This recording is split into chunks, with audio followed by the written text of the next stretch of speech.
వారి కుటుంబ సమగ్రతను కూడా ప్రభావితం చేస్తుందని విద్యాసాగర్, శివ పురోహితుని సూచనలతో నిధిని వెతికే పనిలో నిమగ్నమవుతారు. గుడిలోని రహస్య మార్గాలు, గుప్త చెల్లింపుల ద్వారా నిధిని కనుగొనడం ఒక పెద్ద సవాలు అవుతుంది.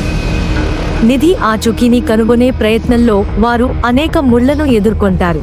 ప్రతి దారిలో కూడా ఒక కొత్త మలుపు, ఒక కొత్త సవాలు ఎదురవుతుంది. కానీ వారి సంకల్పం మరియు కీర్తి కోసం ఉండే ప్రేమ వారిని ఆపదు. నిధిని కనుగొనేందుకు పురోహితుని సూచనలతో రహస్య మార్గాల్లోకి ప్రవేశించిన విద్యాసాగర్, శివ అనేక క్లిష్టమైన పరిస్థితులను ఎదుర్కొంటారు. ప్రతిరోజు ఒక కొత్త రహస్యం, ఒక కొత్త ప్రమాదం వారికి ఎదురవుతుంది. రహస్య పుటల్లోకి వెళ్లే గుప్త ద్వారాలు, పురాతన కోడిగుట్టలు, సంక్లిష్ట మంత్రాలతో నిండిన గోడలు వంటి వాటితో వారు తటస్థపడతారు. కానీ ప్రతి అడుగు వారిని నిధికి దగ్గరగా తీసుకెళ్తుంది. వారు చివరకు ఒక పాత పుస్తకాన్ని కనుగొంటారు.